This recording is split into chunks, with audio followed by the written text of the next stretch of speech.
तरह से दोनों पार्टी जो है गलती कर रहे हैं और इसका विरोध जयराम महतो कर रहे हैं और इनके विचार जो है हम लोगों को अच्छा है लगता है। इसलिए हम लोग चाहते हैं कि जयराम महतो ही जीते ताकि अपनी समस्याओं को लेकर वह केंद्र में भी अपनी बात को रख सके। अभी डुमरी प्रखंड में माहौल तो जयराम महतो का ही है, लेकिन और ज्यादा से ज्यादा जो है सो थोड़ा सा उसको माहौल बनाने की जरूरत है। अभी और भी ज्यादा माहौल बनाने की आवश्यकता है। जोहार, नमस्कार, मैं हूं शिवा और आप देख रहे हैं झारखंड नवनिर्माण।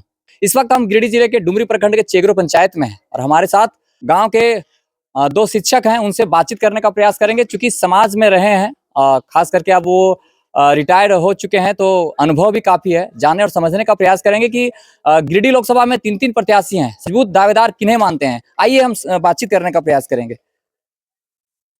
जोहार चा। जिस तरह से भी गिरिडीह लोकसभा की हम लोग बात करेंगे तो 3 प्रत्याशी अभी मैदान में हैं। तो वर्तमान परिस्थिति में अगर देखेंगे तो सबसे मजबूत दावेदार आप किसको मान रहे हैं? जयराम महतो। जयराम महतो को मान रहे हैं। हाँ। इसके पीछे का कारण क्या है? इसके पीछे कारण है कि जयराम महतो जो है वो झारखंड की समस्याओं का समाधान करने के लिए जो है बातचीत करता है और यह जो अस्थायी नीति की बात करता है। अभी जितने भी तरह का बहाली हुआ है, 19 से पहले जो है बहाली 16 और 19 के बीच में जितना हाई स्कूल और जो है +2 वाला में बहाली हुई है, उसमें अधिकांश जो है वह अदर स्टेट के लोगों का बहाली हुई है।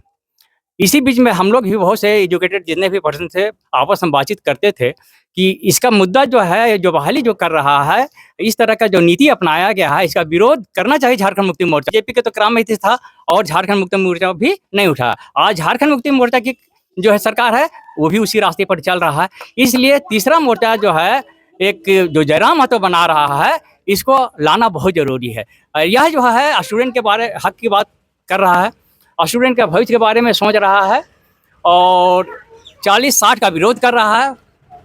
अदर स्टेट के लोगों की जो बहाली हो रही है उसका ये विरोध कर रहा है। इसलिए हम लोग इसको चाहते हैं यहाँ के स्टूडेंट का भविष्य जो है में सुधार हो। इसलिए जरूरी है जयराम महतो को जिताना जरूरी, ताकि जिस तरह से देखा जाए तो लोग लगातार ये कहते हैं कि अभी देश जरूरी है, राष्ट्र जरूरी है, तो क्या लग रहा है राज्य जरूरी नहीं है क्या? सबसे पहले तो राज्य के बारे में देखेंगे ना। हमारे यहाँ इतना खनिज संपदा है, इतना जो है हर खनिज संपदा परिपूर्ण है, फिर भी जो है यहाँ के लोग जो हैं क्या करते हैं कि बाहर जाना होता है काम करने के लिए। बाहर के लोग यहाँ पर आ करके और एक छोटा मोटा शुरुआत करते हैं बिजनेस और अभी करोड़पति बन जाते हैं। लेकिन यहाँ के लोग का जो है सब कुछ यहाँ रहते हुए भी यहाँ के लोग इतने भोले भाले हैं कि ये कुछ आगे नहीं बढ़ पाते हैं और जो है खनिज संपदा सारे जो है बाहरी लोग ही लूट रहे हैं। आपके पास अनुभव है, हम जानने का प्रयास करेंगे कि जिस तरह से 5 साल सीपी चौधरी जी रहे हैं, उनको कितना नंबर देंगे आप? इसको तो बहुत कम नंबर देंगे हम तो, 20% से ज़्यादा नहीं देंगे, क्योंकि विकास का काम में नहीं के बराबर हुआ है। केंद्र को देखकर वोट करेंगे तो गिरिडीह की जनता के लिए भी तो, गिरिडीह में भी तो मुद्दा है। अगर हम लोग चुनते हैं प्रत्याशी के रूप में तो क्यों चुनते हैं कि गिरिडीह की समस्याओं को उठाएगा? अगर हम केंद्र की बात ही करें तो सबसे पहले अपने राज्य के बारे में भी सोचना होगा। केंद्र को हम देखें, पिछले बार भी केंद्र में का ही सरकार था और राज्य में बीजेपी का भी सरकार थी, लेकिन क्या हुआ, आरक्षण जो है ओबीसी का आरक्षण पहले हमारे यहाँ 27% था, उसको हटा करके 14% कर दिया गया। अगर ये जो है जनसंख्या के आधार पर हुआ तो आज जो है 10% जो है दिया गया है रिजर्वेशन पूरे देश में EWS का, तो क्या उसकी संख्या इतना है हर जगह? लेकिन हर जगह दिया हुआ है। अभी जो है राज्य में भी जो है यह नियम जो लागू कर दिया है, प्रत्येक जिला में जो डिस्ट्रिक्ट वाइज जो है आरक्षण दिया है, उसमें से जो है आर्थिक रूप से पिछड़े लोगों का जो है आरक्षण 10% कर दिया है। लेकिन यही आप देखिए उधर दुमका तरफ, उसमें जो है ओबीसी का आरक्षण नगण्य कर दिया है। तो इस तरह की गलतियां कर रही है सरकार, चाहे वह बीजेपी का हो चाहे झारखंड मुक्ति मोर्चा का हो। अगर जो है जनसंख्या के आधार पर देना है तो आर्थिक रूप से पिछड़े लोगों को भी जो है ये आरक्षण कहीं 10%, हर जगह 10% नहीं होना चाहिए, बल्कि जो है कहीं जिस संख्या के अनुपात में 1%, 2%, 5% या जहाँ ज़्यादा संख्या है वहाँ 10% दिया जा सकता है। तो इस तरह से दोनों पार्टी जो है गलती कर रहे हैं और इसका विरोध जयराम महतो कर रहे हैं और इनके विचार जो है हम लोगों को अच्छा है लगता है। इसलिए हम लोग चाहते हैं कि जयराम महतो ही जीते ताकि अपनी समस्याओं को लेकर वह केंद्र में भी अपनी बात को रख सके। जिस तरह से देखा जाए तो लगातार 10 साल राज करने के बाद भी बीजेपी की जो सरकार है वो 10 साल राज करने के बाद भी आज जनता से ये वादा कर रही है कि 5 किलो अनाज मिलता रहेगा। हम लोग उस समाज से आते हैं जहाँ 5 किलो दान कर देते थे, कृषि पर पानी, मान लीजिए अगर खेती हमारा है, किसान है, किसान अगर खेत में पानी पहुंचा दिया जाए तो क्या 5 किलो अनाज वो खुद से नहीं कर सकते हैं क्या? यही तो बात है। 5 किलो अनाज या 10 किलो अनाज देकर जो है जनता को बेवकूफ न बना रहा है।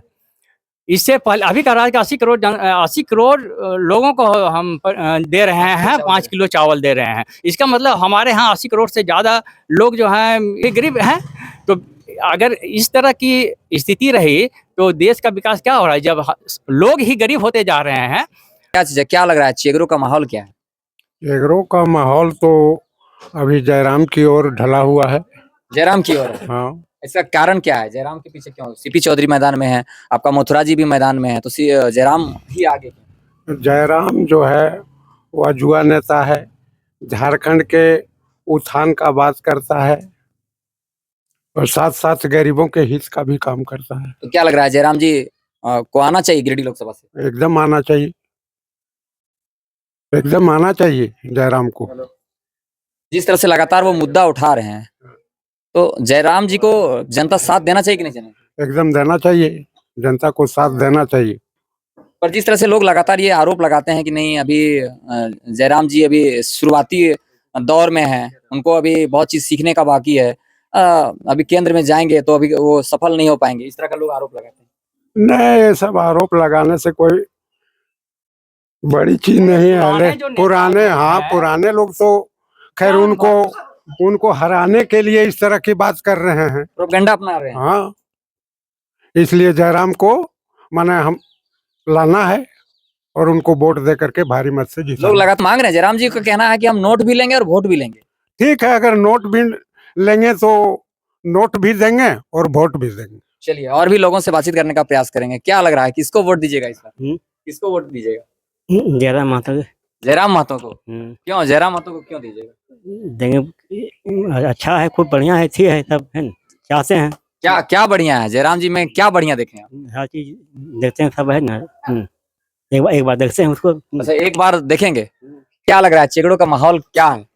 अभी माहौल जो है जयराम महतो का कुछ है, कुछ जेएमएम का भी है, कुछ जो है बीजेपी का भी है। तो हम लोग प्रयास करेंगे कि हम लोग जो है सो जयराम महतो के पक्ष में ज्यादा वोट कराएंगे, क्योंकि हम लोग को जो है वो उनका विचार से, उनका व्यवहार से अच्छा लगता है। वो गांव घर का है। पिछला बार भी हम लोग देखे ये आपका सीपी चौधरी का, लेकिन हम लोग गांव में अभी तक एक भी बार वो नहीं आए। जिस तरह से 5 साल जीतने के बाद कभी तक आए नहीं, कभी आए नहीं हो। इसीलिए हम ये बड़ा मुद्दा, जहां पे भी जा रहे हैं ये लगातार आरोप लगा रहे हैं कि वो जनता के बीच में नहीं रहे। कभी नहीं रहे हो, कभी नहीं रहे। इसलिए उनको जो है सो अब नहीं देख के अभी नया चेहरा आए हुए हैं जयराम महतो जी। अच्छा, एक लोग एक और आरोप लगाते हैं कि सीपी चौधरी रामगढ़ के हैं। अगर हम लोग को कोई भी समस्या होता है तो उसे मिलने के लिए हमको रामगढ़ जाना पड़ता है। और अगर लगातार ये कहते हैं कि नहीं जयराम महतो जो अभी नया चेहरा आए हैं वो तो चाची के हैं, लोकल हैं, तो उनके पास जाने में हम लोग को आसानी में कोई झिझक भी नहीं होगा और उनके यहाँ कभी भी हम लोग जा सकते हैं। और वो जो है अभी युवा है, वो हमेशा हर समय जब चाहे तब उनको बुला सकते हैं और जब चाहे तब उनसे मिल सकते हैं हम लोग। जिस तरह से मथुरा जी भी हैं, सीपी चौधरी हैं,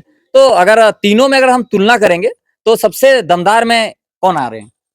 सबसे दमदार में देखिए अभी थोड़ा कुछ माहौल देखना होगा। दमदार में अभी तो जिस तरह से अपना जो ये जयराम जी अभी जो अपना ये जो दे रहे हैं उस हिसाब से इनको लग रहा है, लेकिन अभी कुछ माहौल थोड़ा सा और बनाना पड़ेगा। अच्छा, एक और सवाल हम सबसे पूछते हैं कि अगर तीनों प्रत्याशियों में अगर देखेंगे तो जो मुखर होकर दिल्ली में बात रख सके, जैसे अभी आप देखेंगे झारखंड में सबसे ज्यादा जमीन का मामला है, पेपर लीक का मामला है, तमाम तरह के समस्याएं हैं, जैसे कि कोल माइंस हमारा सबसे ज्यादा झारखंड में है, पर इसका जो ऑफिस है कोलकाता में है। जयराम जी का कहना है कि जब हम जीतेंगे या हम जाएंगे दिल्ली में तो सबसे पहला हम यही रखेंगे कि हमारे सबसे ज्यादा कोल माइंस हमारा है, यहाँ पे बिजली पैदा हम लोग करते हैं, पर इसका जो हेडक्वार्टर है वो बाहर में है।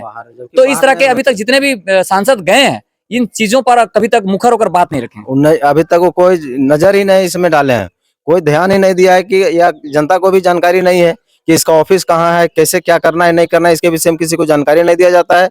और जानकारी नहीं रहने के कारण जो है सो कुछ कर नहीं पा रहे हैं लोग। जिस तरह से जयराम जी के आने के बाद स्थानीय नीति, नियोजन नीति, विस्थापन नीति, ये सब चीजें जो सामने आई, क्या लग रहा है 2 साल 2.5 साल के पहले आपके दिमाग में सब चल रहा था? कुछ नहीं था, ये किसी को जानकारी नहीं था, इसके विषय में किसी को जानकारी नहीं था।